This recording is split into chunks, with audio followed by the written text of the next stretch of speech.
Many of you know Jerome was in an accident a couple weeks ago. He was in another one this morning, just right here at the intersection, I think. Yeah, that was Jerome. It looked like it sounded like it was pretty bad. Some of y'all may have seen it. It came through before. So car does he drive? I don't know. I mean, his last car, my understanding was he was T-boned. I assumed there's no way it's fixed yet. So I don't know. Maybe he's in a rental. I'm not sure. That's an SUV and a small truck. SUV and a small truck. So Phil's on his way over there.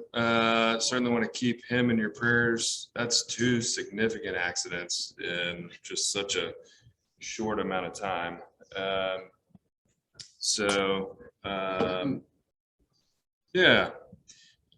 If y'all haven't had a chance to interact with Jerome, I mean, what a guy. He's just quiet and unassuming and does good work. He just does good work. So I know that he needs our prayers this morning right now. Don't know about his status. Don't know whether he's injured or not. No sense in speculating on that. But whether he's injured or not, that was a significant event for him. So lots of prayers for Jerome this morning. So we are going to press on to Luke 6 this morning, and we don't have any slides today, and our questions are simple. They're not even on a slide either. I will make my confession that I got my calendar wrong, and thank God for Andy Drexler, who reminded me yesterday afternoon that I, in fact, am teaching this morning. So that's good. So no slides today, but these are not unfamiliar words for me, and I suspect they're not unfamiliar to many of you as well. So I thought rather than focusing in only on the passage that Phil's going to preach this weekend, which is, I believe, Luke 6:27-42, that we'd take a look at the entire chapter, because I think, if we were coming at this text, I think really we would take Luke, 17 through the end of the chapter as a whole. Sometimes they get the chapter breaks wrong. I think they got the chapter break wrong on this one, but we'll run through the whole chapter and see what we see, because it's driving to a particular point by the end of the chapter. So Luke 6, if you want to follow along, if you brought your Bible, if you got your Bible on your phone, it might be helpful for you to follow along this morning. Luke 6 starts with the story about the Sabbath. The disciples are walking through a grain field. They pluck some grain on the Sabbath and they eat it. And the Pharisees get on to Jesus. Why are you letting your people do this? Jesus, face palms again and says, "You got to be kidding me." That's a rough translation. He says, "Have you not read what David did when he and his companions were hungry? He entered the house of the presence.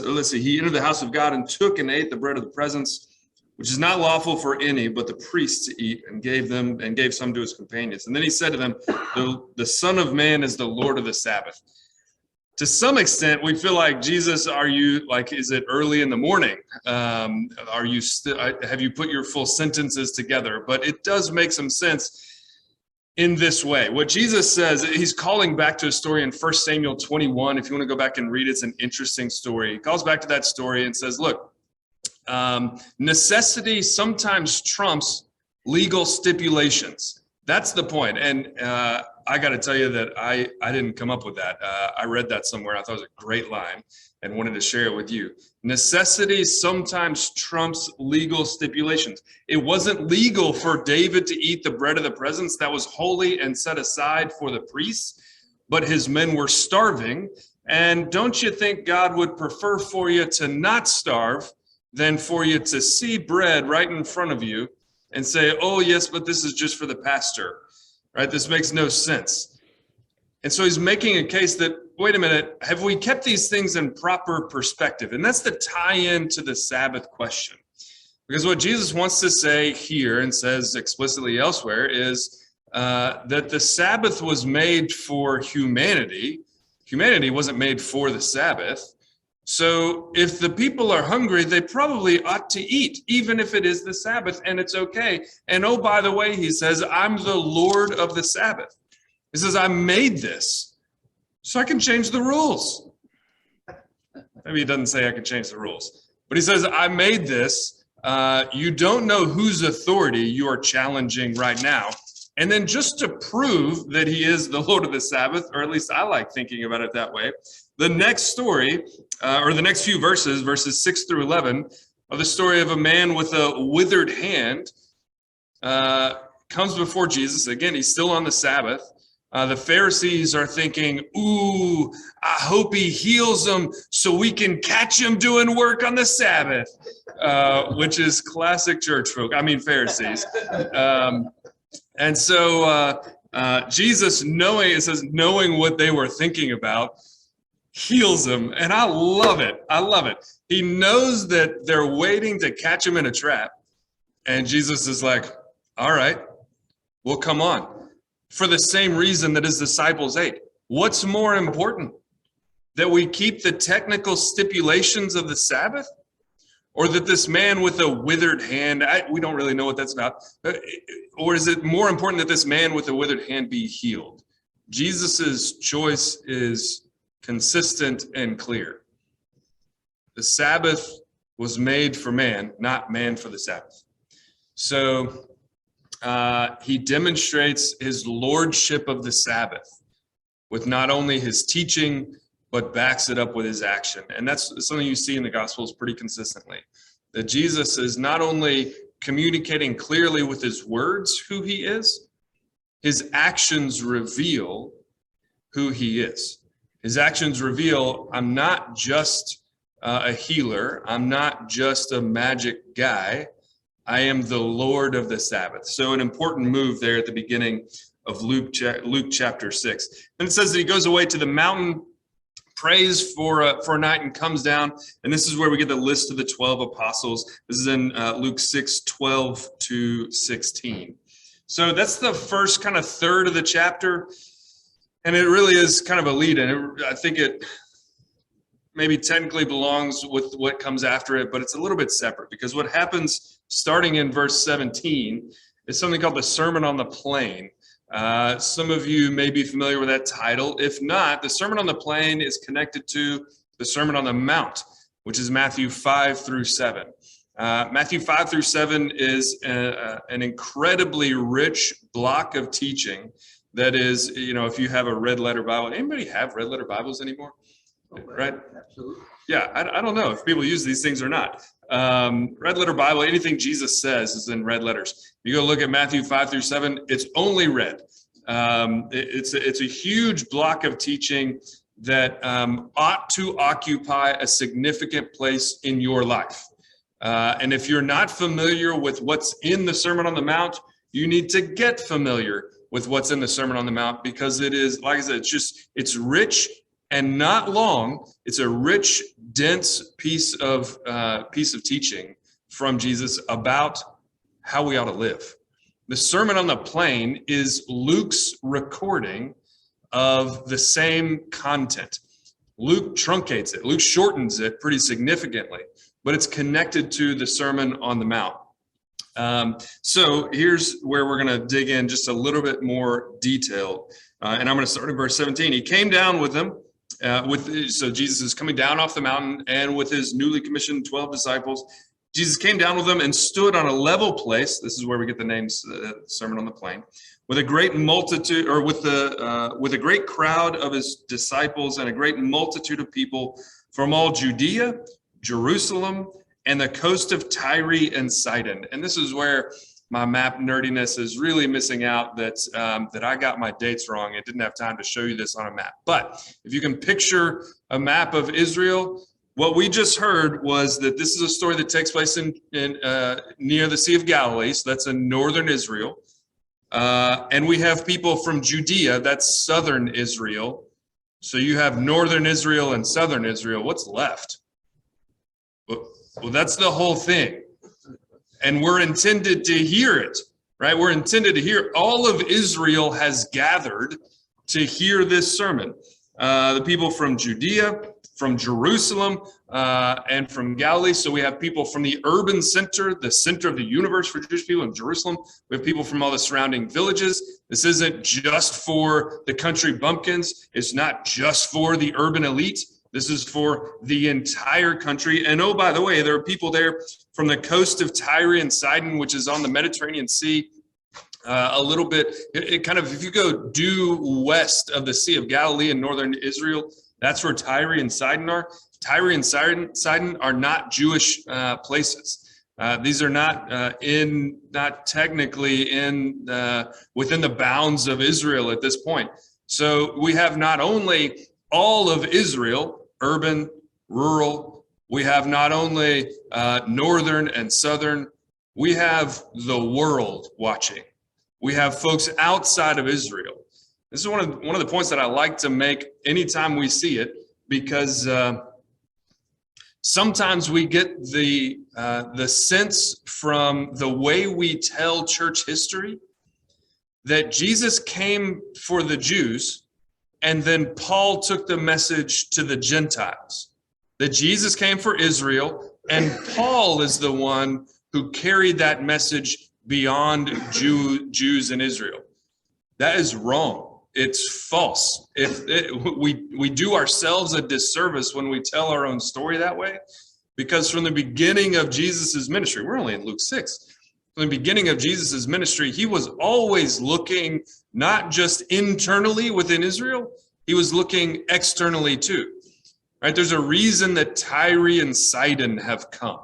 It's because this message that Jesus proclaims is not just for Israel, it's for the world. And we see that kind of leaking into the story even at an early phase. So everybody's gathered there. They had come to hear him and to be healed of their diseases. And those who were troubled with unclean spirits were cured. And all in the crowd were trying to touch him, for power came out of him and healed all of them. I love that. We got like some sort of Jedi Jesus thing going on here. Power came out of him. That's just I have no idea what that means. But I love imagining that folks came because they could feel the presence of God. Right? There was something about him that was different. And so you have all these people that are being healed. You have all these people experiencing the power of Jesus. And now he's going to sit them down and he's going to teach them.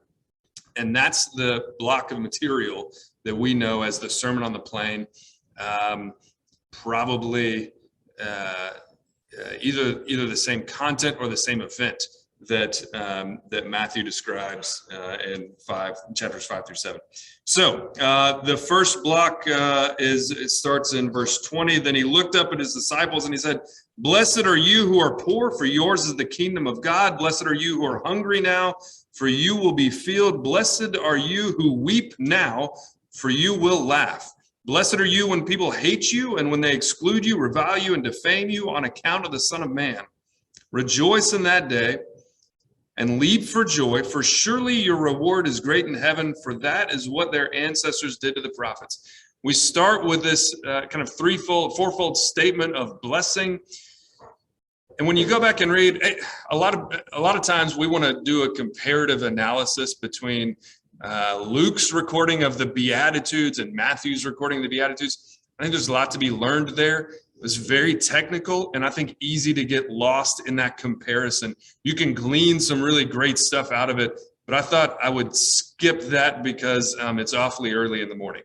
So what I want to point out just very simply is that Luke's recalling of Jesus's words here make it more temporally, at least for me, more temporally focused.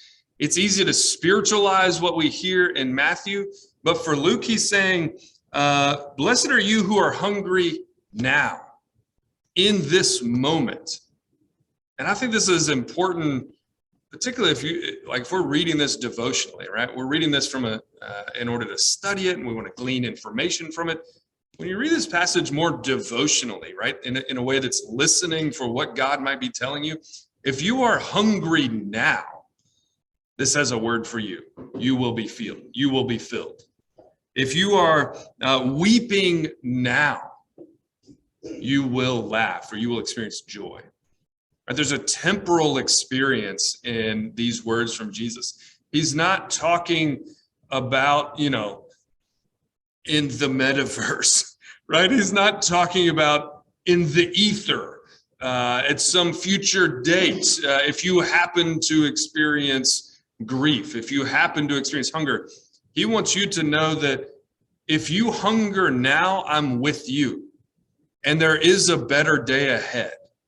Right? There's a temporal focus that points toward a future with hope. And then he goes on the back half of what we call the Beatitudes, verse 24. But woe to you who are rich, for you have received your consolation. Woe to you who are full now, for you will be hungry. Woe to you who are laughing now, for you will mourn and weep. Woe to you when all speak well of you, for that is what their ancestors did to the false prophets.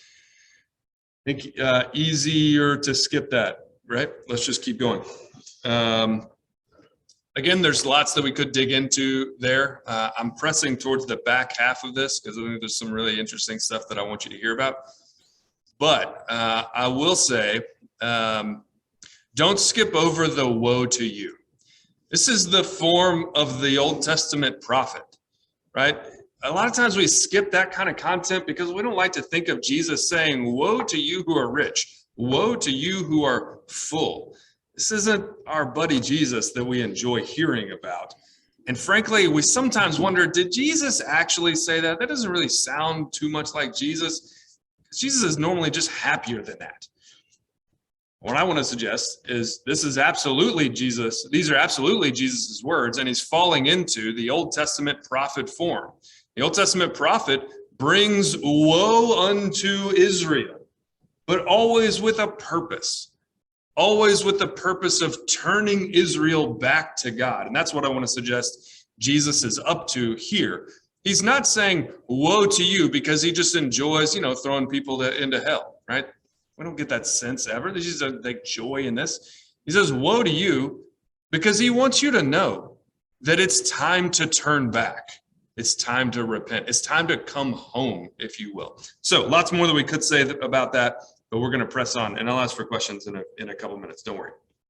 Verse 27, but I say to you, listen, love your enemies, do good to those who hate you, bless those who curse you, pray for those who abuse you. If anyone strikes you on the cheek, offer the other also. And from anyone who takes away your coat, don't withhold even your shirt. Give to everyone who begs from you, and anyone who takes away your goods, don't ask for them again. Do to others as you would have them do unto you. For goodness sake, Jesus. It's an awful lot of action. There's an awful lot of things Jesus wants us to do all of a sudden. And I love it. I love it because particularly in American Christianity, starting in the, 40s and 50s, Christianity becomes, for a certain segment of us, more about what we believe than what we do.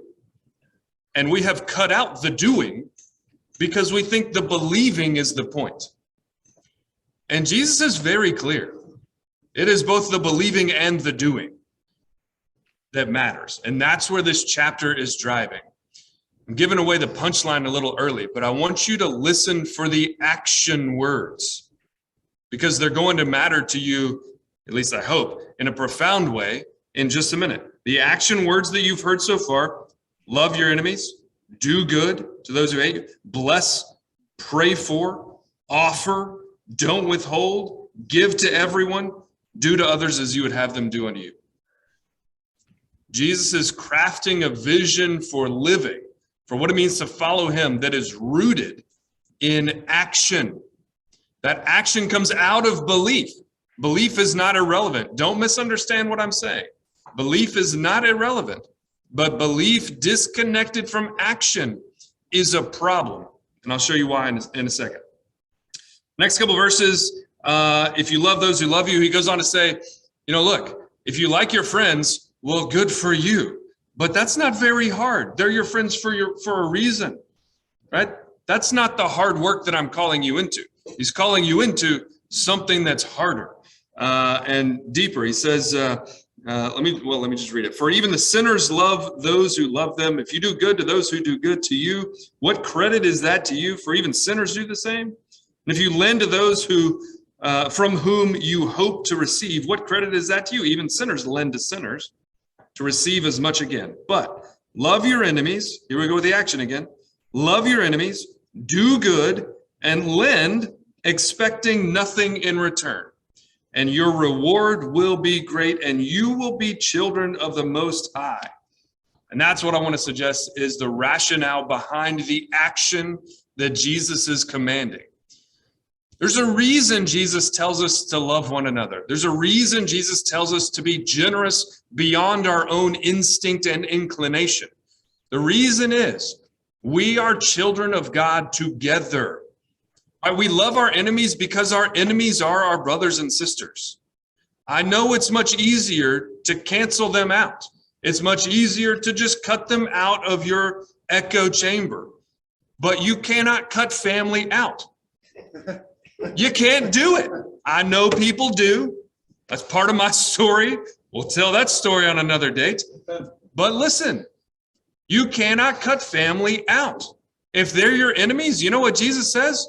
Pray for them and bless them and love them, because they might be your enemies, but they are still your brother and sister. That's the rationale behind it. It's not just love one another because, oh, that's happy and nice. Well, it is happy and nice, but that's not the point. The point is they are part of you and you are part of them. That's part of what it means for us to share the image of God within us. We are all created in the image of God. Thus, we love one another. Okay, we're going to press on. There's more we could dig into there too. Verse 37, here we go with the action again. Do not judge, and you won't be judged. Do not condemn, and you won't be condemned. Forgive, and you will be forgiven.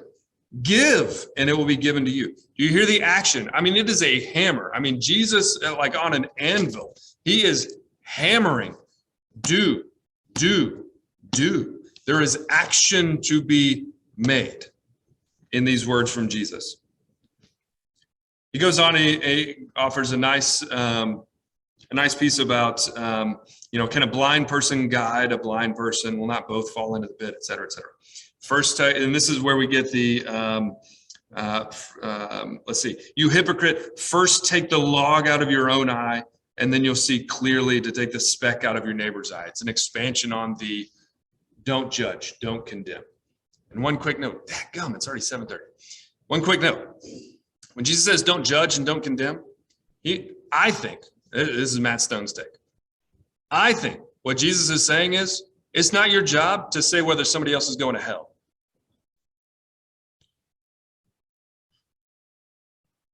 It is your job to hold accountable, and that gets tricky. How do we know it's our job to hold accountable? We may not, our calling is not to tell other people whether they're going to hell or not. Our job is to hold people accountable, and we know that, I think, because that line that I just read. First, take the log out of your own eye. Don't be a hypocrite. But he goes on. He doesn't just say, take the log out of your own eye so that you can see your own hypocrisy. He adds a phrase that's problematic for some of us. Then you can take the speck out of your neighbor's eye. Part of our calling is to help our family live the life that we've been called to live. So while we're not called to judge whether somebody else is going to hell, we are called to hold accountable our brothers and sisters who aren't living the life that we know God is inviting them into. Is that tricky? You bet it is. Is it a slippery slope? Uh-huh. Does Jesus say to do it? Yep. So we're kind of left without options. It just means we have a hard road to travel. Not that we get to not travel the road. It just means the road's a little harder. All right. No good tree bears bad fruit, nor again does a bad tree bear good fruit, for each tree is known by its own fruit. So a passage that's well known, right? You know the nature of the tree by the fruit it produces. So we've been hammering action. We tend to hammer belief. Well, what Jesus is saying, the fruit you produce reveals what is inside. And that matters. And he doubles down on it. And then in this last little parable that ends the chapter, this is the one that I actually wanted to spend the most time on, but I got held up. Jesus keeps saying good things. So this is what I want you to hear and walk away thinking about. This is in Luke 6:46. Why do you call me Lord, Lord, and do not do what I tell you? Why do you share the right belief, but do not do what I tell you? Oh, that cuts deep. I will show you what someone is like who comes to me, hears my words, and acts on them. That one is like a man building a house who dug deeply and laid the foundation on rock. When a flood rose, the river burst against that house, but could not shake it because it had been well built. But the one who hears and does not act is like a man who built a house on the ground without a foundation. When the river burst against it, immediately it fell, and great was the ruin of that house. Same way Matthew ends the Sermon on the Mount is the same way Luke ends the Sermon on the Plain. A better way to say that is Jesus landed in the same place both times he gave the sermon, which means we probably ought to pay attention here. So let's think about home building for a minute. I hope none of you are home builders. I mean, you know they're all crooks, right? What's that? Oh, David said homes. Oh, I kid. Brian knows more, I would guess, I suspect. Brian knows more about how difficult it is to build a home, right? You've got to bring in heavy machinery to prepare the ground. You got to bring in your cement truck. I don't know, I'm making this up. Don't tell me if I'm wrong. You got to bring in your cement truck. You got to lay your foundation. You got to have all your materials delivered. You got to bring in all the equipment, all the tools, all the stuff that you need. And then you build with all the different materials. You build a house. Strenuous work, yes? You can do it, Brian. Is it strenuous work to build a home? For me, no, but for other people, yes. Well, I walked right into that. Strenuous work to build a home. But take off the modern lens for viewing home building, which is, for the vast majority of people, something that someone else does, something that we pay somebody else to do. Take off that lens and put on the lens of first century Israel, right? If you want a house, guess who's going to build it? You. Home building in Israel, by and large, took place in the summer months, spring and summer months. Well, really the summer months, because the temperatures in the winter, too cold. Nobody wants to build a stone house in the cold. Plus, you get a lot of precipitation, you get a lot of snow. So you would build in the summer months because it's warmer, it's easier to build a home. That makes sense, with one exception. Leviticus, I think it's 26, tells us that the clay in Israel was like bronze. That's how hard it was. That clay mixture, when it gets baked in the summertime, becomes as hard as stone. So, you think, well, yes, let's dig down to the rock and then build our home from there. But you start digging with your tools that are probably just another rock. And it's pretty easy to see, daggone, this ground's awfully hard. Why don't I just build my house on top of the ground? Wouldn't that just be easier? That seemed like a better course of action. So you put your stone walls up. You're not building with lumber, right? You're not going down to Home Depot and buying a bunch of lumber to build your home. You're gathering stones from the field. You're stacking them up, and you're using mud as your adherent and building your walls. Everything you finish, you put a nice little wraparound porch on. It's beautiful. Great shade in that summer months. As fall wears on, provides reasonable warmth, and then you get the first rain, and the second rain, and the third one, and outside your front door is a river of what Kenneth Bailey is a great commentator, wrote a book called Jesus Through Middle Eastern Eyes. Kenneth Bailey says, your front porch turns into chocolate pudding. Such a disgusting image. And what starts happening to your home? As long as the ground is dry, it is hard as bronze.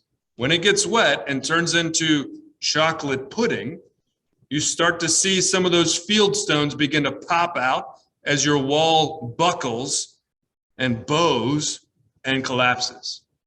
And it's immediately evident that, yes, you saved some time by building on top of the ground during the summer months, but you doomed yourself because the earth, when it gets wet, turns to mud and cannot sustain your home. This is the image that Jesus has in mind. It's a daily image from daily life. Everybody in this world knows whether the topsoil is an inch deep or 10 feet deep, you have got to dig. Is it hard? Yes. Brutally hard at times? But you have to dig until you get down to rock, because if you don't build on rock, the house will crumble. But he's not only relying on this daily kind of life experience. Jesus, at the same time, is also calling back to Isaiah 28, 14 to 18. When you get a chance, go read it. Well, actually, we kind of need to read it real quickly. Man, I always run out of time. I think, how am I going to fill up all this time? And then I just run my mouth. All right, here's Isaiah 28, 14 to 18.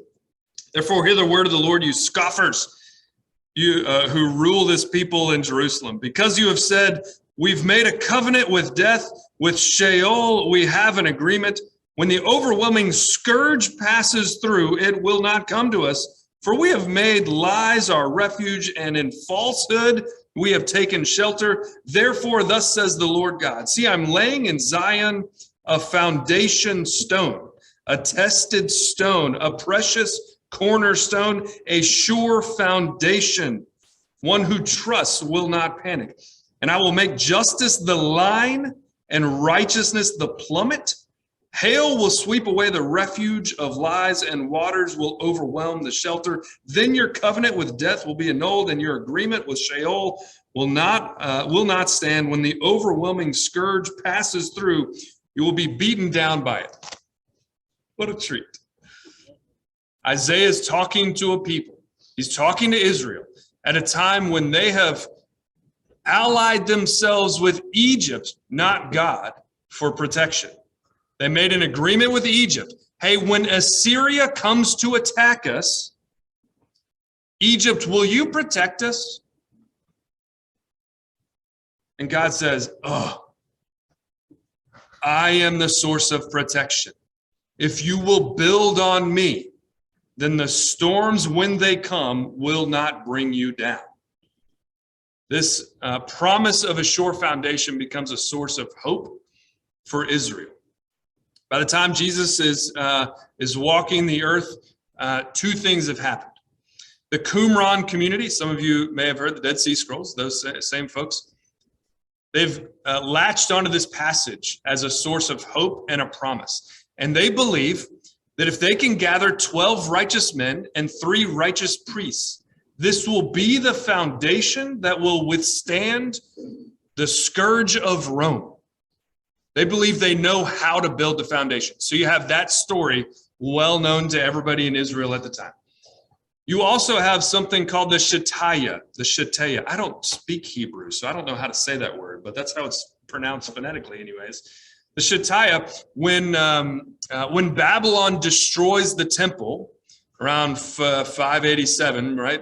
500 years, 600 years before Jesus. When Babylon destroys the temple and carries away the ark, there is a stone left in the Holy of Holies where the Ark of the Covenant once stood. That stone, they say, the Mishnah says, was about 3 finger breadths above the ground. I don't know why that specific measurement. Isn't that funny?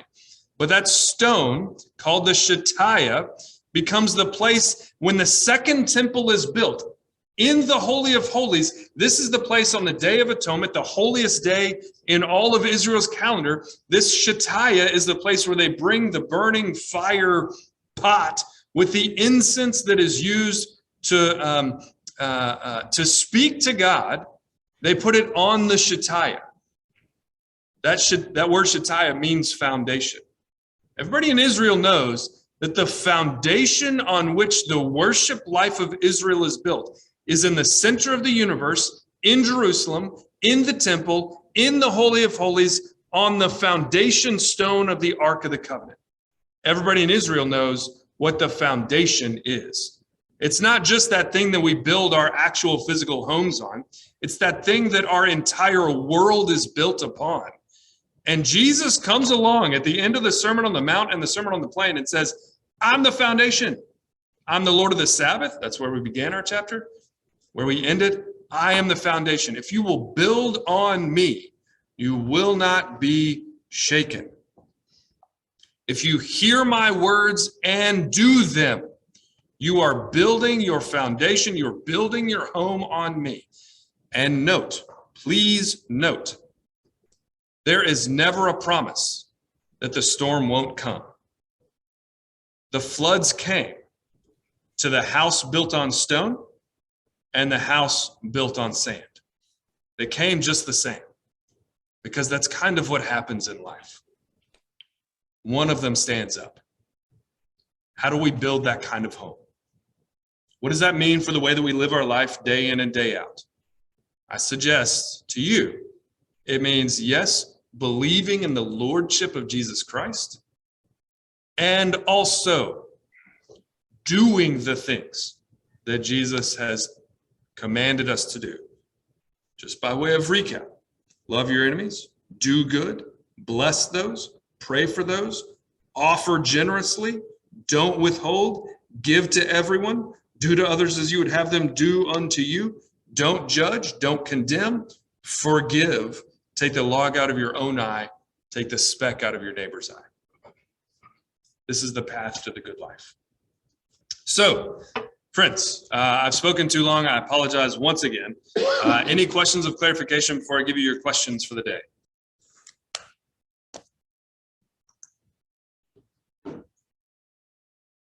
Matt, is there any reason, and I may be getting this wrong, but in Luke, the Beatitudes are, he's saying, blessed are you, as opposed to blessed are those, and the other, is there any reason he's...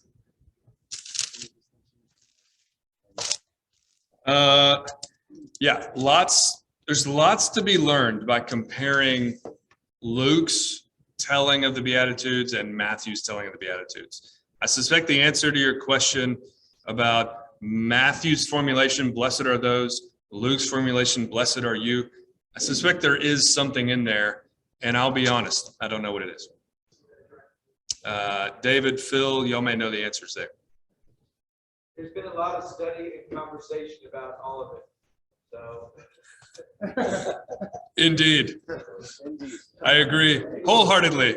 So I remember in one of our earlier lessons, we talked about Sidon Kyrie. Yeah. I'm trying to remember the context of what that was. It was also the same thing. It was a distant place. Yes. Right? That was the whole, Yeah. Outside of the widow of Zarephath was up inside Tyre. Yeah. Okay. Yep. Jesus leaves Israel to specifically go there. Yeah. All right, friends, I've left you with too little time. Here are your questions. They're not on the screen, so you're going to have to remember them, but they're pretty simple, and you've heard them before. What does this chapter say about who God is? Start with that question. Sometimes I tell you, do any of the questions in whatever order. I want to encourage you to do these questions in order. What does this passage have to say about who God is? Then, what does this passage have to say about who I am? And I want you to close with, how is it with your soul? How is it with your soul? Got it? What's this passage say about who God is? What's it say about who I am?